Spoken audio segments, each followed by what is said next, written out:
Vande Mataram. Honey funny channel में आपका स्वागत है। आपने चैनल को लाइक सब्सक्राइब नहीं किया हो तो कृपया चैनल लाइक सब्सक्राइब कर दें। पार्ट 2 राम लक्ष्मण परशुराम संवाद का जो बाकी अंश बाकी था उसका वर्णन यहाँ पर किया जा रहा है। यह अंश रामचरितमानस के बालकांड से लिया गया है। सीता स्वयंवर में राम द्वारा शिव धनुष भंग होने के बाद परशुराम को जब यह समाचार मिला तो वे क्रोधित होकर आते हैं। शिव धनुष को खंडित देखकर वे आपे से बाहर हो जाते हैं और उसी समय राम लक्ष्मण परशुराम के बीच जो संवाद हुआ है उसी प्रसंग का यहाँ पर वर्णन किया गया है।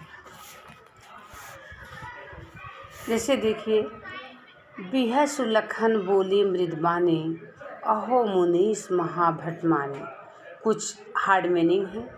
जैसे महाभट का मतलब होता है महान योद्धा। महाभट महान योद्धा। बिहस मीन्स हंसना, मृद मीन्स कोमल, और पुन मतलब बार बार, मोह मतलब मुझे, कुठारु मतलब कुल्हाड़ी जो परशुराम का शस्त्र था, पहाड़ू मीन्स पहाड़, तर्जनी मतलब जो अंगूठे के पास की उंगली होती है उसको तर्जनी बोलते हैं, कुलिस मतलब कठोर, और सरोस मीन्स क्रोध। हरिजन मतलब होता है भगवान के भक्त, सूर मतलब देवता, और महिषुर मीन्स ब्राह्मण, गाय मीन्स गाय। अब यहाँ पर आपको हम इसकी व्याख्या बताते हैं। इसमें क्या लखन जी ने व्यंग वचनों के साथ परशुराम जी को कहा। बिहस लखन बोले मृदबाने, अहो मुनीस महाभट माने। मतलब लक्ष्मण जी हंसकर मृदबाड़ी बोले। मृदबाड़ी मतलब कोमल बाड़ी में बोले, अहो मुनीस महाभट माने। अहो मुनीश्वर, आप तो अपने आप को बहुत बड़ा योद्धा मानते हैं। महाभट मतलब होता है बच्चों योद्धा, बहुत बड़ा योद्धा। बोलते हैं अरे मुनीश्वर, आप तो अपने आप को बहुत बड़े योद्धा मानते हैं। ऐसा कौन बोल रहा है? लक्ष्मण जी बोल रहे हैं हंसकर। और पुनि पुनि मोहि देखाव कुठारू, चहत उड़ावन फूकी पहाड़ू।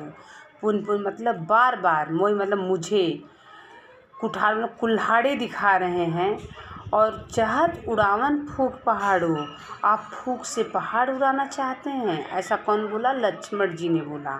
मतलब परशुराम जी को व्यंग बोल रहे हैं कि हे मुनिवर, बार बार आप मुझे कुल्हाड़ी दिखा रहे हैं और आप फूक से पहाड़ उड़ाना चाहते हैं। यहाँ कुम्हड़ बतिया को नाही, जे तर्जनी देख मर जाएं। कुम्हड़ बतिया मतलब होता है बेटा कि कुम्हड़े की बतिया, जो कद्दू का कच्चा फल होता है, लोग बोलते तर्जनी अंगुली के संकेत मात्र से वह मर जाता है। तो बोले यहाँ कोई कुम्हड़े की बतिया नहीं है जो तर्जनी अंगुली के संकेत मात्र से मर जाएगा। आपके कुठार देख कुठार सरासन बाना, मैं कछु कहा सहित अभिमाना। आपके कुठार और धनुष बाण को देखकर, कुठार मतलब कुल्हाड़ी, और धनुष बाण को देखकर ही मैंने कुछ अभिमान सहित कहा था। मतलब लक्ष्मण जी बोल रहे हैं कि हे मुनिवर, आपके कुल्हाड़ी और धनुष बाण को देखकर मैंने कुछ अभिमान सहित कहा था। भृगसुत समुझ जनेऊ बिलोकी, जो कछु कहऊ सहौ दिशरू की। भृगसुत मतलब भृगवंशी, भृगवंशी मतलब परशुराम जी को बोला गया है कि भृगवंशी समझकर, जनेऊ मतलब एक गोपी जो जनेऊ लोग धारण करते हैं, ब्राह्मण लोग जनेऊ पहनते, उसको बताया गया है कि भृगवंशी समझकर, एक गोपी मतलब जनेऊ देखकर आप जो कुछ कह रहे हैं, जो कुछ कहूँ सरिश्रो की, मतलब आप तो जनेऊ धारण करे हैं, एक गोपीत धारण की हैं, मतलब आप ब्राह्मण हैं, इसलिए आप जो कुछ भी कह रहे हैं उसको मैं अपना रिश्त मतलब क्रोध रोक कर सह ले रहा हूँ। लक्ष्मण जी ऐसा बोल रहे हैं। और सुर मैसुर हरिजन अरुगाई, हमरे कुल इन पर न सुराई। सुर मतलब देवता, मैसुर ब्राह्मण, और हरिजन मतलब भगवान के भक्त, और गाय मीन्स गाय, मतलब देवता, ब्राह्मण और भगवान का भक्त करने वाले और गाय पर हमारे कुल में वीरता नहीं दिखाई जाती। मतलब लक्ष्मण जी बोले कि देवता पर ब्राह्मण पर और जो लोग भगवान का भक्त करते हैं और गाय पे हमारे कुल में वीरता नहीं दिखाई जाती, मतलब इन पर वार नहीं किया जाता, इनको मारा नहीं जाता। बधे पाप अब कीरति हारे, मारतों पाप परी तुम्हारे। क्योंकि इनको मारने से क्या होता है, बधु पाप अब कीर्ति, हमारे पाप लगता है और अगर हम इनसे मान लीजिए पराजित हो जाते हैं तो हमारी अपकीर्ति जो होती है फैलती है, पूरे समाज में हमारी बदनामी होती है, अपकीर्ति फैलती है। इसलिए हे मुनिवर मैं आपको कुछ कह नहीं रहा। कोटि कुलिस सम वचन तुम्हारा, व्यर्थ धरो धनु बाण कुठारा। इसलिए आप यदि मारे तो मुझे आपके पैर ही पड़ना चाहिए। कोटि कुशल सम वचन तुम्हारा, मतलब बोल रहे हैं कि हे मुनिवर हम लोग तो ब्राह्मण देवता इन सब लोग पे वार करते ही नहीं हैं, लेकिन आप अगर यदि मुझको मारते हुए तो मुझे आपका पैर ही पकड़ना चाहिए। व्यर्थ धरो बाण कुठारा। कोटि कुलिस संभ, आपका एक एक वचन, कोटि कुलिस, कोटि में होता बेटा करोड़ों, कुलिस मतलब कठोर, आपका एक एक वचन करोड़ों ब्रजों के समान है और धनुष बाण तो कुठार आप व्यर्थ ही धारण किए हुए हैं। लक्ष्मण जी बोल रहे हैं हे मुनिवर आपका तो एक एक जो वचन है वो करोड़ों ब्रज के समान है, आप ये जो कुल्हाड़ी धनुष से व्यर्थ में ही धारण किए हैं। जो बिलोक अनुचित कहूँ क्षमो महामुनि धीर, सुन सरोस भृगवंश मणि भूले गिरा गंभीर। इन्हें धनुष बाण और कुठार में कुल्हाड़ी देखकर मैंने कुछ अनुचित कहा हो तो हे धीर महामुनि मुझे क्षमा कीजिए। यह सुनकर भृगवंशी परशुराम जी क्रोध के साथ गंभीर वाणी में बोले। देखिए बेटा, जब परशुराम जी को लक्ष्मण जी ऐसा बोलते हैं तो उनको बहुत गुस्सा आती है कि तो मेरा मजाक ले रहे हैं। तो क्या करते हैं, जब ऐसा लक्ष्मण जी बोलते हैं कि हे मुनिवर मैंने आपको देखकर ऐसा कुछ बोला, अनुचित कहा, तो आप मुझे क्षमा करिए। यह सुनकर भृगवंशी परशुराम जी क्रोध के साथ क्या बोलते हैं, अब यहाँ पर उसका वर्णन देखिए। कौशिक सुनो मंद यह बालकु, कुटिल काल बस निज कुल घालक। कौशिक मतलब बताया गया विश्वामित्र। विश्वामित्र जो राम और लक्ष्मण को लेकर के सीता स्वयंवर में आए थे उनको बताया गया है। कौशिक मतलब क्या था, विश्वामित्र। भानुवंश मतलब होता है सूर्यवंश, राकेश में चंद्रमा, कलंकों में जो कलंक, और निरंकुश मतलब जिस पर किसी दबाव न हो। निरंकुश का मतलब होता है बेटा जिस पर कोई दबाव न हो, मनमाने। और असंकु का मतलब होता है शंका रहित। असंकु का मतलब क्या होता है, शंका रहित।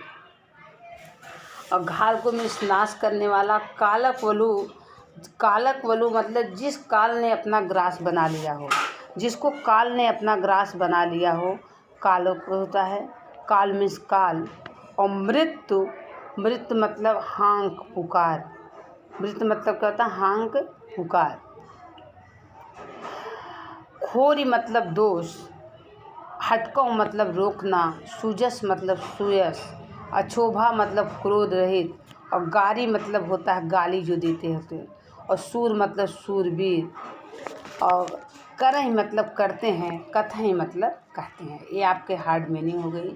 कौशिक इसमें विश्वामित्र जी को बताया गया है, जिसका आप देखिए वर्णन। जब ऐसा लक्ष्मण जी बोलते हैं कि मतलब मान लीजिए मैंने कुछ अब शब्द कहे हों या आपके धनुष या कुल्हाड़ी कुछ कहे हों, हे मुनिवर मुझे क्षमा कीजिए। इस पर विश्वामित्र जी के परशुराम जी क्रोध के साथ गंभीर वाणी में बोलते हैं कि परशुराम जी विश्वामित्र से बोले। किससे बोले, विश्वामित्र से परशुराम जी बोलते हैं कि सुनो। परशुराम जी बोलते हैं कि कौशिक सुनो मन देह बालक, कुटिल काल बस निज कुल घालक। परशुराम जी कौशिक मतलब विश्वामित्र जी से बोले, हे विश्वामित्र सुनो, यह जो है बालक है बहुत दुर्बुद्धि वाला कुटिल है। कुटिल मतलब बहुत दुर्बुद्धि वाला कुटिल है। भान वंश राकेश कलंकु, निपट निरंकुश अवध असंकु। कालक वलु होई छन माही, कहो पुकार खोर मोहि नाहि। काल के बस में होकर यह अपने कुल को घातक बना रहा है। काल को मतलब काल के बस में होकर यह अपने को कुल को घातक बना रहा है। कि यह सूर्यवंशी पूर्णचंद्र का कलंक है। भानुवंश मतलब सूर्यवंशी, राकेश मतलब चंद्रमा। यह सूर्यवंशी पूर्णचंद्र का कलंक है। यह एकदम उदंड है। क्या है बेटा? उदंड है, मूर्ख है, बेखौफ है। तुमा हटकऊ जो चहो उबारा, कहीं प्रताप बल रोष हमारा। अभी छठभरवे में ये काल के ग्रास मतलब कौर में हो जाएगा। कालक ओलू मतलब काल के ग्रास में, काल में चला जाएगा, मतलब मृत्यु को प्राप्त हो जाएगा। तो कहूँ पुकार खोरी मोहिना है, मैं पुकार कर कह देता हूँ, बाद में मेरा दोष आप नहीं दीजिएगा। मतलब परशुराम जी विश्वामित्र जी से बोल रहे हैं, हे विश्वामित्र सुनो, यह बालक जो बहुत उदंड है, काल के बस में होकर भी मतलब कि बन रहा है। सूर्यवंशी का यह पूर्ण कलंक है। सूर्यवंशी चंद्रमा का कलंक है, उदंड है, मूर्ख है, काल के बस में हो गया है। ये समझ नहीं रहा है कि भी थोड़ा काल के बस में हो जाएगा, मतलब मृत्यु को प्राप्त हो जाएगा। मैं आपको बात कहो पुकारी खोर में, मैं आपको पुकार कर कह देता हूँ, बाद में आप मेरा कोई भी दोष नहीं दीजिएगा। तुम हटको जो चाहो उबारा, कहीं प्रताप बल रोष हमारा। यदि तुम्हें इसे बचाना चाहते हो तो हमारे प्रताप, क्रोध और बल के बारे में बतलाकर इसे रोक लो। मतलब तुम हटको जो चाहो उबारा, अगर आप इसे बचाना चाहते हैं तो कहीं प्रताप बल रोष हमारा, आप इससे हमारे प्रताप के, क्रोध के, बल और रोष के बारे में बताकर इसको रोक लीजिए। लखन कहो मुनि सुजस तुम्हारा, तुम्हें अछत को उबरने पाया। लक्ष्मण जी ने कहा, हे मुनि, आपके होते हुए भी आपका सुयश दूसरा कौन वर्णन कर सकता है। लक्ष्मण जी अब देखिए क्या बोलते हैं, लखन कहो मुनि सुजस तुम्हारा, सुजस मतलब सुयश। लक्ष्मण जी ने कहा, हे मुनि, आपके होते मतलब आपके रहते हुए आपका सुयश दूसरा कौन वर्णन कर सकता है। तुम्हें अछत को उबरने पारा। आपने स्वयं मुख से अपनी करनी का वर्णन अनेकों बार नाना रीतियों से कहा। लखन जी ने कहा कि हे मुनिवर, आपके रहते हुए आपके कार्यों का वर्णन कौन कर सकता है। अपने मौ तुम आपन करनी, बार अनेक भांति बहु करनी। आपने तो स्वयं मुख से, अपने मुख से अनेकों बार नाना रीतियों से अपने बारे में वर्णन किया है। नहीं संतुष्ट पुण्य कुछ कहऊ, जन ऋषि रो की दुसहु दुख सहऊ। इतने पर भी यदि संतोष नहीं हुआ है तो फिर कुछ कह डालिए। मतलब लक्ष्मण जी बोले हैं, नहीं संतोष तो पुण्य कुछ कहो, अगर इतने पर भी आपको कोई संतोष नहीं हुआ तो और कुछ कह डालिए। जन ऋषि रो की दुसहु दुख सहऊ, अपना क्रोध रोकर असहाय दुख मत सहन कीजिए। मतलब लक्ष्मण जी बोले कि इतने पर भी यदि संतोष नहीं हुआ तो आप और कुछ कर डालिए, अपना क्रोध को रोककर असहाय दुख मत सहन कीजिए। वीर व्रति तुम धीर अचोभा, गारी देत निपावों शोभा। आप वीरता का व्रत धारण करने वाले धैर्यवान और क्षोभ रहित हैं। वीरव्रति मतलब आप वीरता का व्रत धारण करने वाले, वीरव्रति में वीरता का व्रत धारण करने वाले, धैर्यवान और क्षोभ रहित हैं। गाली देते आप शोभा नहीं पाते हैं। गाली दे न पावो शोभा, गाली देते आप शोभा नहीं पाते हैं। मतलब आप बहुत धैर्यवान हैं, वीर हैं। आप मतलब ऐसा क्रोध के साथ कुछ बोलते हैं तो अच्छे नहीं लगते हैं। सूर समर करनी करें, कहे न जानवें आपू, विद्यमान रन पाए रिपु, कायर कतम प्रताप। सूरवीर तो युद्ध में अपना वीर कर्म करते हैं। सूरवीर मतलब जो बहुत योद्धा होते हैं वो अपना वीर कर्म करते हैं, कहकर अपने आप को नहीं जताते। मतलब लक्ष्मण जी देखिए यहाँ पर भी व्यंग बोल रहे हैं कि जो सूरवीर होते हैं वो अपना वीर कर्म करते हैं, वो अपना कहनी नहीं करते हैं, मतलब अपनी तारीफ नहीं करते हैं, कहकर अपने आप को जताते नहीं हैं। रणभूमि में तो शत्रु को उपस्थित देखकर कायर ही अपने प्रताप का प्रलाप किया करते हैं। मतलब बोल रहे हैं जो सूरवीर होते हैं युद्ध में अपना वीर कर्म करते हैं, अपनी कहानी को नहीं करते हैं मैं बहुत वीर हूँ। जो कायर लोग होते हैं वो अपनी कथनी को, अपने प्रताप को बताते हैं, अपने प्रलाप को बताते हैं। ऐसा लक्ष्मण जी ने हंसकर कहा। मतलब लक्ष्मण जी देखिए इसमें व्यंग कह रहे हैं। लक्ष्मण जी क्या बोल रहे हैं बेटा? व्यंग कह रहे हैं। और कौशिक विश्वामित्र को कहा गया है। विश्वामित्र जो थे लक्ष्मण विश्वामित्र के शिष्य हैं, और विश्वामित्र परशुराम के स्वभाव से भली भांति परिचित हैं, इसलिए परशुराम ने लक्ष्मण की शिकायत उनसे की। और राकेश कलंकु क्यों कहा है कि लक्ष्मण को बोले हैं कि राकेश कलंकु मतलब सूर्यवंश का ये चंद्रमा के समान कलंक है, अगर ये मेरे हाथ से मर जाएगा तो मतलब कि उसके सूर्यवंश में कलंक लग जाएगा। मतलब बहुत उडंडी टाइप का बालक है, ऐसा मतलब कि बोलते हैं। और यहाँ पर देखिए अवधी भाषा का प्रयोग किया गया है। तुलसीदास जी ने अवधी भाषा का यहाँ पर प्रयोग किया गया है। और यहाँ पर देखिए जैसे एक था कि कोटि कुलिस सम वचन तुम्हारा, मतलब इस पंक्ति में परशुराम के वचन की कठोरता करोड़ों ब्रज के समान लक्ष्मण जी ने बताया है कि कोटि कुलिस सम वचन तुम्हारा, कि आप जो ये सब लिए हैं, कुल्हाड़ी लिए हैं, धनुष बाण लिए हैं, व्यर्थ हैं, आपका तो वचन ही कठोर ब्रज के समान है। ठीक है, इसमें कौन सा अलंकार का प्रयोग किया गया है बेटा? उपमा अलंकार का प्रयोग किया गया है। उपमा अलंकार का क्यों किया गया? क्योंकि परशुराम जी का जो है करोड़ों ब्रजों के समान कंपेयर किया गया, इसलिए जो है यहाँ पर उपमा अलंकार का प्रयोग किया गया है। नेक्स्ट एक है बालक जान बधो नहीं तो ही। इसमें भी देखिए बालक जान बधो, इस पंक्ति में ब वर्णों की आवृत्ति आई है। यहाँ पर अनुप्रास अलंकार है। क्या है यहाँ पर? अनुप्रास अलंकार है। और अवधी भाषा का यहाँ पर प्रयोग हुआ है और व्यंग्यात्मक शैली का वर्णन किया गया है। व्यंग्यात्मक सा खड़ी बोली का भी प्रयोग किया गया है। और यहाँ पर ये चौपाई का जो है समाप्त किया जा रहा है। चौपाई मतलब होता है कि चौपाई एक मात्रिक छंद है और इसके प्रत्येक चरण में 16 मात्राएं होती हैं। मतलब इसकी 4 लाइनें होती हैं, प्रत्येक चरण में 16 मात्राएं होती हैं। और दोहा जो है यह भी एक मात्रिक छंद है, जिसके पहले और तीसरी पंक्ति में 13 मात्राएं होती हैं और दूसरे और चौथी चरण में 11 मात्राएं होती हैं। इसके आगे का आप अब देखिए। अब देखिए, तुम तो काल हाकु जन लावा, बार बार मोहि लागी बुलावा।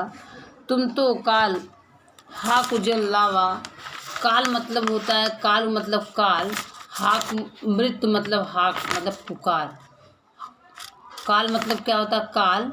अमृत हाक मतलब पुकार, बुलाकर मतलब मोह लाग मतलब बुलावा, मतलब मुझे बुलाए।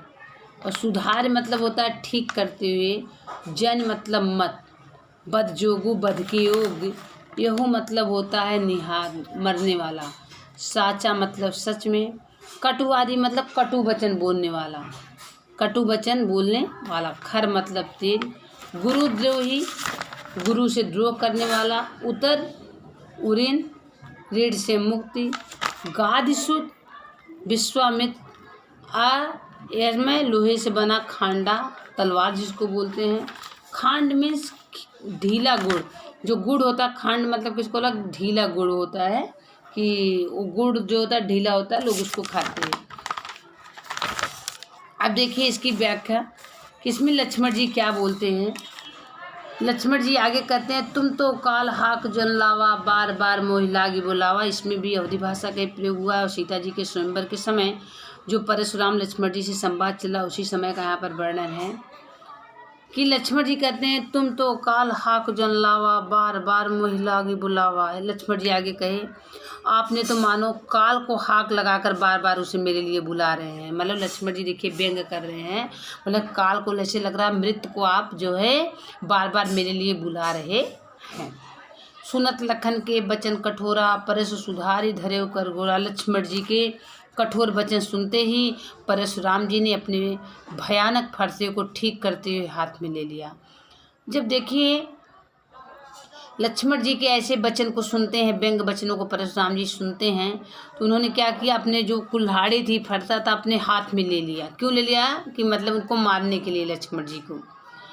अब जन दे दोष मोय लोगु, कटुबादि बालक बध जोगु। परशुराम जी बोले, अब जन दो, मतलब अब लोग मुझे दोष न दें, यह कटु वचन बोलने वाला बालक मारे जाने के ही लायक है। मतलब ऐसा ये बालक बोल रहा है कि यह मारे जाने के ही लायक है, मतलब हमारा कोई अब दोष नहीं देगा, ऐसा मतलब कि परशुराम जी बोलते हैं। बालक बिलो की बहुत में बाचा, अब यह मर निहार भा साचा। इसे बालक मानकर मैंने बहुत बचाया, पर अब ये वास्तु में मरने पर ही उतारू है। ऐसा परशुराम जी बोले। कौशिक कहा क्षमो अपराधु बाल दोष गुण गणहि न साधु। विश्वामित्र ने कहा हे मुनि अपराध क्षमा कीजिए। कौशिक मतलब विश्वामित्र जो राम लक्ष्मण के गुरु थे, उन्होंने बोला परशुराम जी को, हे मुनिवर अपराध बालक का क्षमा कीजिए।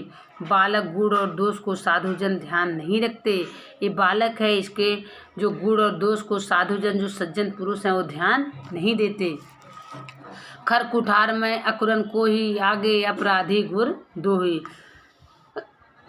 परशुराम जी बोले तीखी धार वाला कुठार मैं दयाहीन और क्रोधी और एक गुरद्रोही और अपराधी मेरे सामने उत्तर दे रहा है। तो परशुराम जी बोले तीखी धार वाला कुठार जो है, मतलब ये कुल्हाड़ी जो है तीखी धार वाली है, तब ये गुरुद्रोही है, ये अपराधी है। ये देखिए मेरे समान जो है जवाब सवाल कर रहा है, मेरे सामने जवाब सवाल कर रहा है। उत्तर दे छोड़ो बिन मारे केवल कौशिक शील तुम्हारे। इतने पर भी मैं इसे बिना मारे छोड़ रहा हूँ। उत्तर मतलब परशुराम जी बोलते हैं कि हे मुनिवर देखिए मेरे सामने जवाब सवाल दे रहा है, तब भी मैं इसे बिना मारे छोड़ रहा हूँ। इसलिए विश्वामित्र तुम्हारे शील से क्यों छोड़ रहा हूँ? तुम्हारे शील से, क्योंकि ये तुम्हारा जो है शिष्य है। न त हे काटि कुठार कठोरे गुरई उरनि होते श्रम थोरे।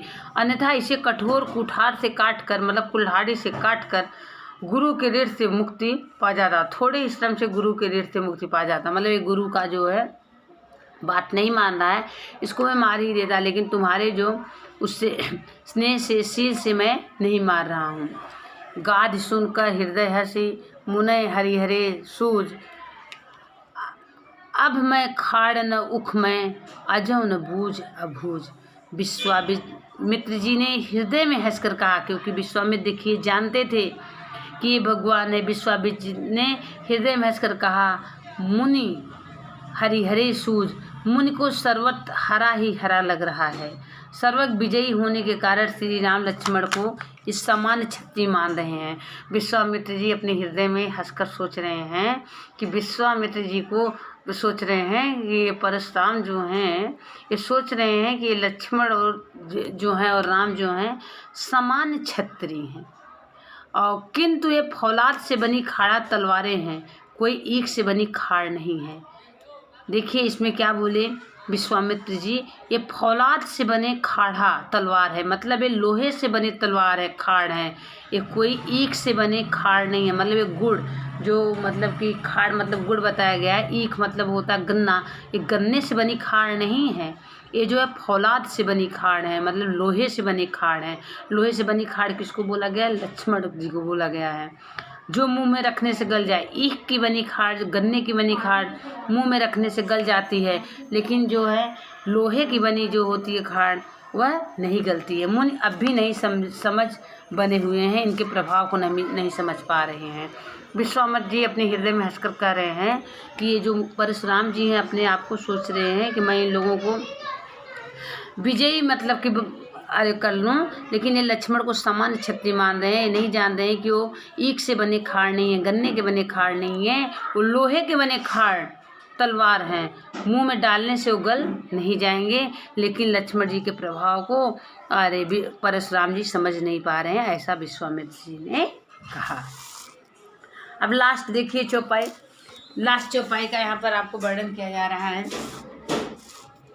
कहु लखन मुनि शील तुम्हारा को नहीं जान विदित संसारा। इसके देखिए हार्ट मीनिंग से।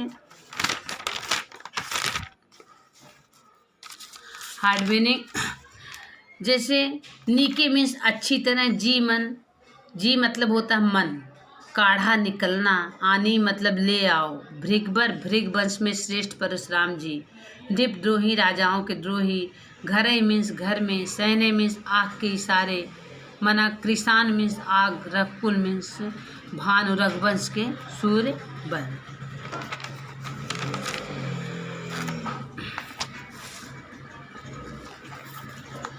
अब देखिए लास्ट का हम आपको चौपाई का वर्णन यहाँ पर कर रहे हैं। कहु लखन मुनि शील तुम्हारा को नहीं जान विदित संसारा।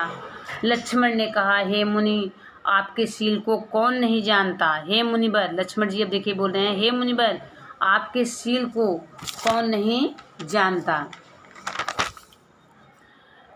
माता पितै उड़नई भैनी के, गुर ऋनु रहा सोच बड़ जी के। आपके शील को कौन नहीं जानता, यह तो संसार में प्रसिद्ध है। आप अपने माता पिता से तो अच्छी तरह ऋण हो गए हैं, अब रहा गुरु का ऋण। मतलब देखिए लक्ष्मण जी बोले आप अपने माता पिता से तो अच्छी तरह से ऋण हो, अब रहा गुरु जी का ऋण। तो सो जनु हमरे माथे काढ़ा, दिन चली गए ब्याज बड़ बाढ़ा। अब जिसको लेकर आपके मन में बड़ी चिंता है वह मानो हमारे मत्थे लिखा था। मतलब जो जन हमरे मत्थे काढ़ा, लक्ष्मण बोले जिसको लेकर आपको बड़ी चिंता है कि भाई ये गुरु ऋण से उदृढ़ नहीं हुए हैं, तो अब अनिउ व्यवहार नहीं बोली, तुरते देऊँ मैं थैली खोली। कि बहुत दिन बीत गए, इसके ब्याज भी बहुत चढ़ गया, अब किसी हिसाब करने वाले को बुला लाइए तो मैं तुरंत थैली खोल कर चुका दूँ। देखिए लक्ष्मण जी व्यंग्य ही बोल रहे हैं वापस भी कि बहुत दिन हो गया, बहुत ब्याज भी बढ़ गए हैं, आप मतलब कि हिसाब करने वाले को लाइए तो मैं तुरंत थैली खोलकर आपका ऋण चुका दूँ। सुनी कटु बचन कुठार सुधारा, हाय हाय सब सभा पुकारा। लक्ष्मण जी के व्यंग्यपूर्ण कठोर वचन सुनकर परशुराम जी कुठार संभाला, पूरी सभा हाय तोबा करके पुकार उठी। मतलब कुट वचन, मतलब जो लक्ष्मण जी के कट वचन को सुन करके क्या करते परशुराम जी अपनी कुल्हाड़ी लेकर उनकी तरफ दौड़ते हैं। इससे क्या होती है, पूरी सभा में हाय हाय तोबा तोबा करके पुकार उठी। लक्ष्मण जी आगे बोले, भृग बर परस देखावो मोही, भृग विचार बचो निप दोही। लक्ष्मण जी ने आगे कहा, हे भृग श्रेष्ठ, आप मुझे फरसा दिखा रहे हैं कुल्हाड़ी पर, हे राजाओं के शत्रु, मैं आपको ब्राह्मण मानकर बचा रहा हूँ। लक्ष्मण जी बोले, हे भृगवंश, आप मुझे फरसा दिखा रहे हैं कुल्हाड़ी, लेकिन मैं ब्रीफ मतलब आपको ब्राह्मण जान करके मैं सिर्फ आपको छोड़ रहा हूँ, मतलब कुछ नहीं कर रहा हूँ, मानकर बचा रहा हूँ। मिले न कबों सुबट रन गाढ़े, दिज दे वता घरे के बाढ़े। आपको कभी रणधीर बलवान वीर नहीं मिले। मतलब लक्ष्मण जी बोले कि आपको कभी रणधीर बलवान वीर नहीं मिले, आपको मैं सिर्फ ब्राह्मण समझकर छोड़ रहा हूँ। कि अंचित कहो सब लोग पुकारे, रघुपति सहने लखन निवारे।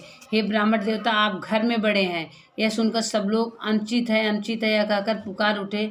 तभी श्री रघुनाथ जी आँख इशारे लक्ष्मण जी को रोक दिया। मतलब देखिए लक्ष्मण जी ने बोला आप घर में ही बड़े हैं, अंचित कहे सब लोग पुकारे, रघुपति सहने लखन निवारे।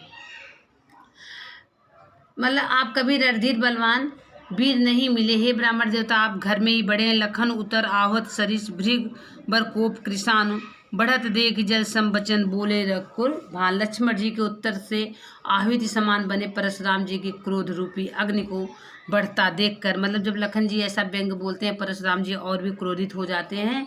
तब रघुवंश के सूर्य श्री रामचंद्र जी जल के समान शीतल, श्री रामचंद्र जी कैसे थे बेटा, जल के समान शीतल थे, आग को ठंडा करने वाले वचन बोलते हैं। जैसे देखिए आग अगर लग जाती है तो जल ही उसे बुझाता है, उसी प्रकार से जब परशुराम जी लक्ष्मण जी के वचन को सुनकर बहुत क्रोधित हो गए तो शीतल के समान, जल के समान शीतल श्री राम जी मतलब वचन बोले।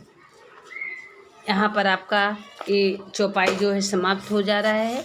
चौपाई जैसा कि आपको बताया 16-16 मात्राएं होती है प्रत्येक चरण में, और यहाँ पर अवधी भाषा का तुलसीदास जी ने बहुत ही अच्छा वर्णन किया है।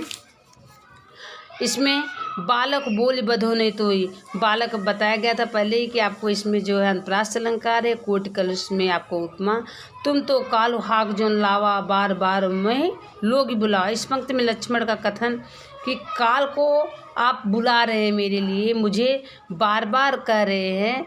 इसमें कौन सा अलंकार है बेटा, उत्प्रेक्षा अलंकार है। कौन सा अलंकार है, उत्प्रेक्षा अलंकार है। अवधी भाषा का इसमें प्रयोग किया गया है। चौपाई और दोहा का प्रयोग किया गया है। दोहा चौपाई को आपको बता दिया गया है। दोहा में पहले और तीसरे पंक्ति में 13-13 मात्राएं होती हैं, दूसरे चौथे पंक्ति में 11-11 मात्राएं, और यह एक मात्रिक छंद है। और यहाँ पर आपका समाप्त किया जा रहा है।